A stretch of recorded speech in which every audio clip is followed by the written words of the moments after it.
publicado pelo Senado. O primeiro volume são textos de Homero, quer dizer, o século VIII antes de Cristo, até Dante, portanto, século XV, XVI, XV para o XVI.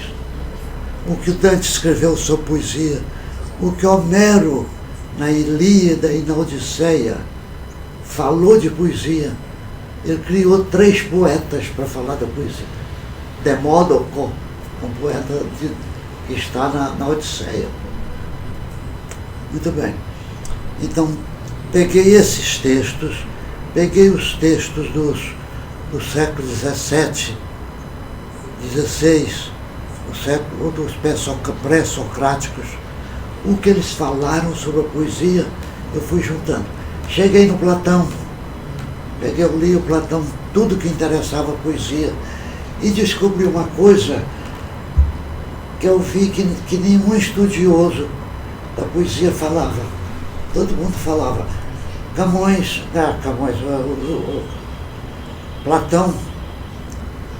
Platão mandou o poeta cantar no outra freguesia.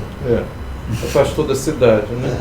Se chegar um poeta aqui, essa é a palavra dele, nós o trataremos com toda a fidalguia, como um Deus, mas depois mandaremos para outro lugar.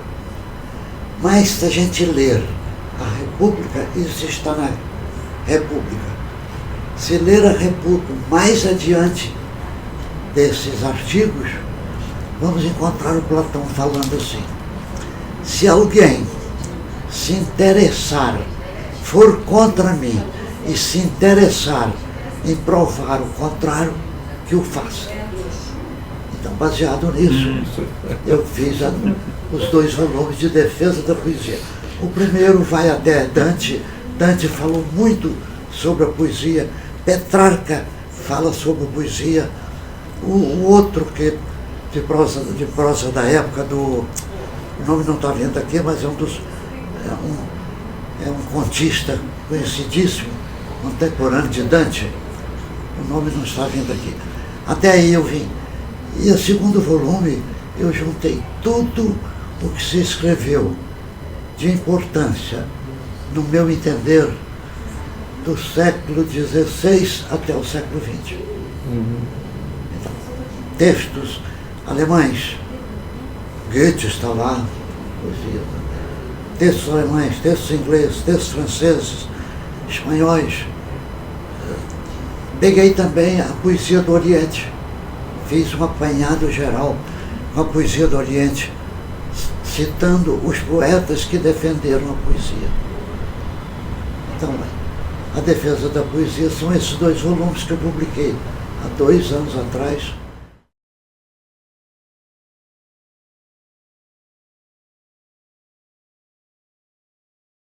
O que eu quero mostrar, aqui está também, Vanguardia Latino-Americana, editado em Madrid. São 6 volumes. Eu trouxe o primeiro e trouxe o último. O último, Vanguardia Latino-Americana, a área atlântica, é a área brasileira. Eu dividi todo o estudo, todo o continente, toda a cultura hispânica em áreas. Não, eu peguei um estudioso deles que falou nas áreas. Eu apenas modifiquei uma ou outra. Então, por exemplo, a área, mostrei os manifestos. Só fiquei com as vanguardas. Os manifestos a partir de 1908 ou 10, quando apareceu Marinetti, o primeiro manifesto dele publicado no Figaro, né? E no mesmo ano, curiosamente, publicado no Brasil, na Bahia.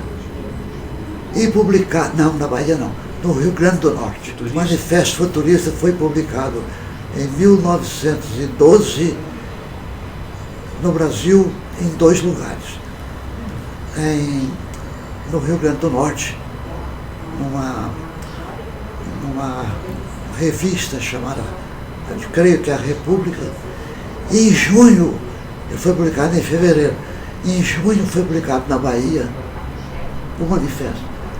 Passou esse tempo todo no Brasil, ninguém falou dele. Ninguém não.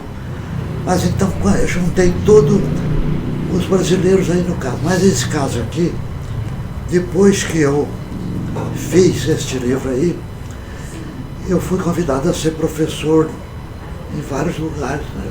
Trabalhei em Portugal, trabalhei na Espanha, na Salamanca, como professor de literatura. Trabalhei em Paris, em 2 universidades, e fui convidado para Chicago, Universidade de Chicago, trabalhei 1 ano. Quando eu estava indo para Chicago, um amigo meu, que eu conheci no Rio de Janeiro, ele era alemão, mas era professor da Universidade de Chicago. Foi ele que, de certa maneira, deu meu nome lá, para que eu fosse convidado. Aí, quando ele viu o meu livro, ele falou, vamos fazer uma coisa, que tal nós fazemos o mesmo com a América Latina, com a América Hispânica. Isso foi em 1901. Eu falei, vamos topar. Ele podia viajar, eu não podia. Eu tinha tido o AI-1 e o AI-5. Então, o meu passaporte dizia que eu não podia sair do Brasil. Eu fui para esses lugares todos, quer dizer, valeu nada o passaporte ser assim. Mas para pesquisar, eu falei com um amigo lá, Klaus Milleberg, esse é um alemão. Falei, se você ajudar a pesquisar aqui, o lado, esse lado, deixa eu olhar aqui que é mais fácil. Se você me ajudar a pesquisar o México e os países tipo Guatemala, El Salvador, Honduras, Nicarágua, Costa Rica e Panamá. Se você conseguir pesquisar isto, o que houve de futurismo, de vanguarda nesses países. E o Klaus topou. Ele viajou e tocou também por correspondência. Nós conseguimos, e eu fiquei comandando a coisa. Daqui eu tive contato, eu tinha morado no Uruguai, Argentina, Paraguai, Chile, eu fui tendo contato e fui recebendo material. Eu pedi, eu quero saber se houve manifesto, e qual é o manifesto e como eu posso ver esse texto. E as pessoas me mandavam. Então, de maneira que eu juntei tudo, mostrei para uma editora lá em Madrid, tinha muito contato com lá, estava trabalhando em Salamanca, então a Ibero-Americana, e depois foi outra editora que na hora de publicar mudou foi Ibero-Americana e depois foi comprado por um alemão, Verfurt. Eles toparam editar em 6 volumes. Eu estou trazendo apenas o primeiro e o último. A primeira área, pegamos México e Centro-América. A segunda área, pegamos a área norte. Pegamos Venezuela, Equador e Colômbia. Depois Centro-América, Peru, Bolívia, o que está faltando aí? Peru, Bolívia, mas falta um outro. Peru, Bolívia, Colômbia. É verdade. É verdade. É porque eu pus Colômbia no norte. É Colômbia, Peru, Bolívia, são Chile. 2, Venezuela e Equador no norte. E aí Colômbia, Bolívia e Peru. E depois a área do Chile, ficou só o Chile, porque o Chile é o país mais rico em vanguarda.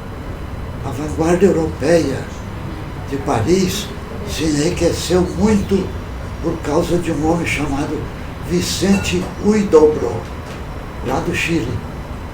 Em 1909, ele roubou uma garota lá e veio de automóvel até Buenos Aires. De Buenos Aires ele pegou um navio que veio e parou aqui no Rio de Janeiro. Parou no Rio de Janeiro, o Rio de Janeiro pegou e foi para Paris. E lá, imediatamente, ele se tornou amigo dos homens, dos heróis que estavam fazendo vanguarda. Então, muitos manifestos têm o nome do idoso. Então, são vários os manifestos lá no Chile. Ele era o que? Escritor? Rui Dobro era o que? Poeta? Quem? Ele era poeta, Rui Dobro? Poeta, grande poeta. O melhor da poeta aí dele. E depois eu peguei a área, o nome pode ser, não sei, era a área da Argentina. Deixa eu ver se está aqui assim. Tem um nome. Tá assim, deve estar. Argentina, Paraguai.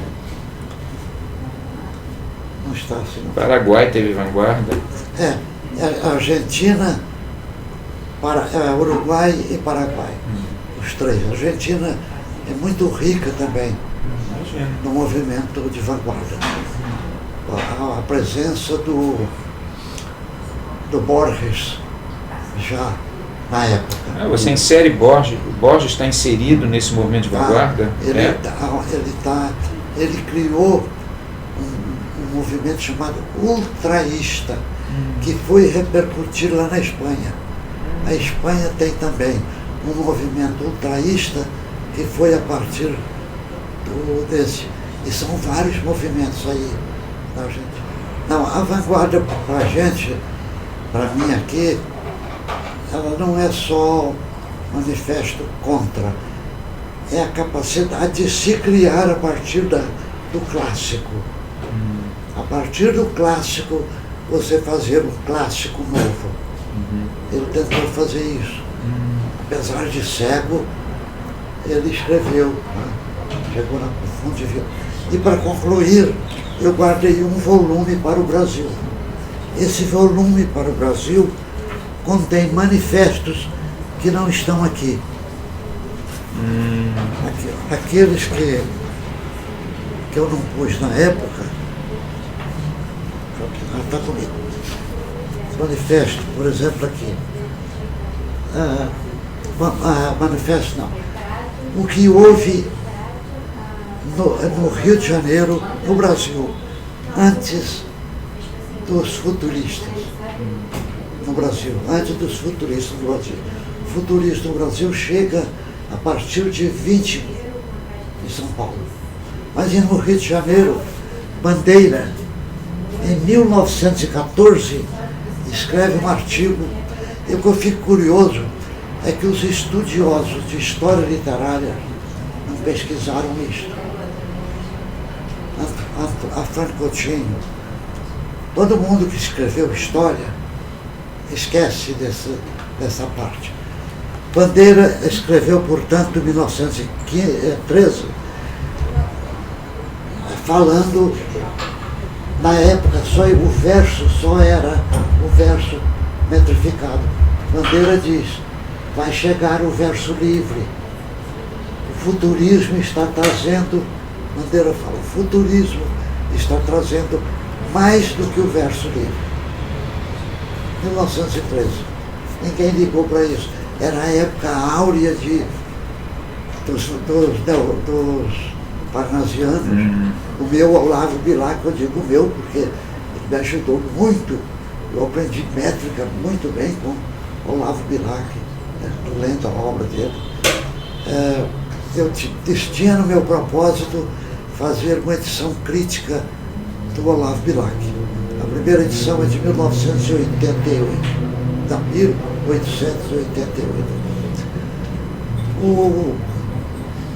O Drummond era um grande leitor de Bilac e ele anotava tudo.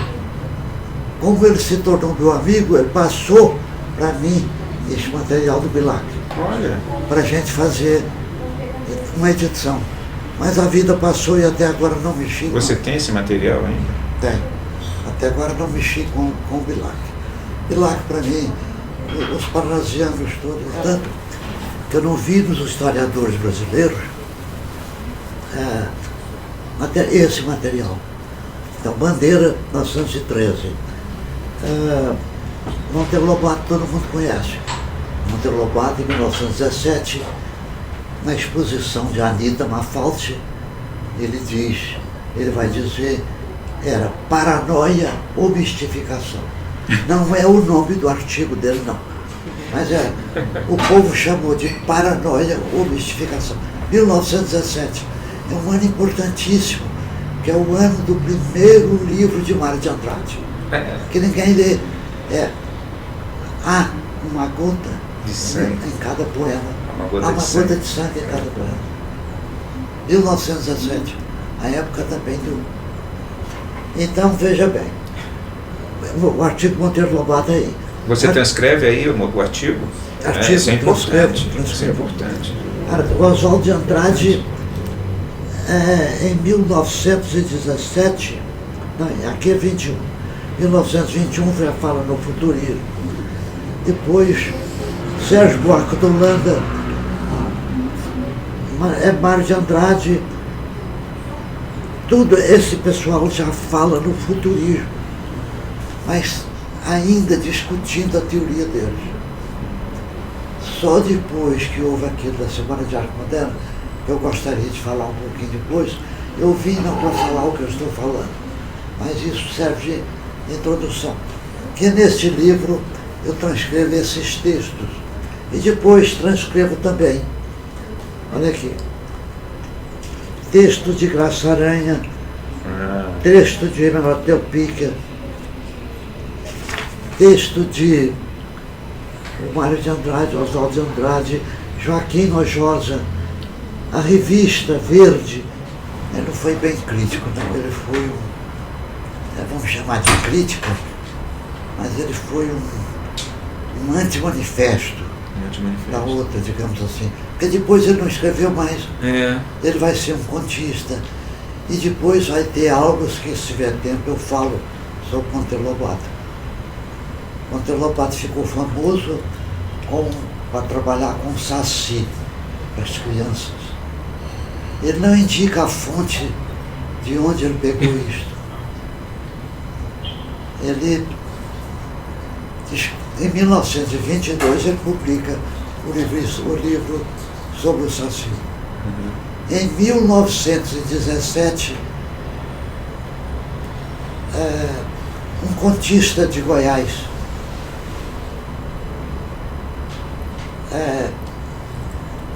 publica no livro chamado Tropas de Boiadas um conto sobre o Saci. E lá aparece o Saci. Monteiro Lobato conheceu isto em 1917. Monteiro Lobato conheceu, nunca falou desse autor do Monteiro Lobato. Ele foi editor de 1920 até 22, quando depois ele fechou a editora. Editou muitos grandes livros. O livro do Hugo de Carvalho Ramos foi editado no Rio de Janeiro. Tinha um conto chamado Saci, que é descrito exatamente como aparece em Monteiro Lobato, com as palavras do Hugo de Carvalho Ramos. Eu escrevi isso. Não, você está dizendo que ele plagiou, né? Que ele pegou. Dizendo que ele plagiou. E o curioso é que ele tinha na cabeça uma preocupação com o plágio. Ele escreve várias vezes, ele fala com relação ao plágio.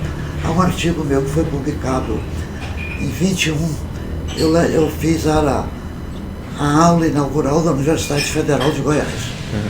Então eu falei sobre esse problema também. Eu falei sobre Goiás e a literatura.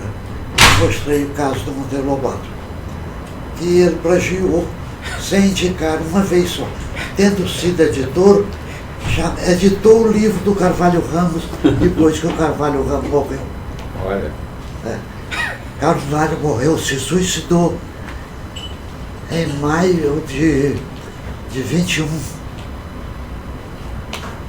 Em 22, Monteiro Lobato publica o livro dele. Ele pediu autorização ao Hugo de Carvalho Ramos para publicar o livro, o Hugo não deu. Claro. O Hugo morre, ele publicou. A família deixou publicar. Ele plagiou. Agora, ele escreveu uma coisa curiosa. Ele fez uma pesquisa sobre o Saci no Brasil. Vê o Rio de Janeiro, o Espírito Santo, Minas Gerais, só. Não vê Goiás, não vê outros lugares. Se ele tivesse visto Goiás, ele teria visto o conto do Monteiro Lobato, o conto do Hugo Carvalho Ramos, publicado em 1917 e publicado numa revista em 1910. 10 anos antes de Hugo Carvalho Ramos fazer o livro. 10 anos antes do Monteiro Lobato fazer o Saci. Ele não faz nenhuma vez. Nas cartas que Monteiro Lobato trocou com um grande amigo dele, não há referência nenhuma vez. Eu estou falando assim porque eu estudei tudo isso para poder falar que ele plagiou. Então, nós podemos voltar aqui. Portanto, em 1917, ele escreve o famoso artigo contra Anita Malfatti. Como é que é o artigo que eu citei agora há pouco? Mistificação ou... Como é que é? Como é que é, meu Deus? Ele faz um artigo esculhambando com a mulher. Ela ficou realmente um pouco virada e tal, mas ficou. Então, o modernismo do Brasil tem essa raiz do futurismo europeu. O futurismo de Marinetti, o expressionismo alemão literário, o dadaísmo, que é de um homem aquele país que fala língua latina, Romênia. Da Romênia, exatamente, era um deles lá, era romeno. Então o dadaísmo tinha o surrealismo, que embora o surrealismo tenha um manifesto em 1924, ele vem sendo feito em revistas antes a nossa semana de 22. Mas então, isto que eu chamei de raízes do futurismo europeu, eu que queria mostrar, talvez um pouco didaticamente. Primeiro eu quis exibir que então, esses livros estão esgotadíssimos lá na Espanha. 6 volumes falando sobre a vanguarda na América Latina.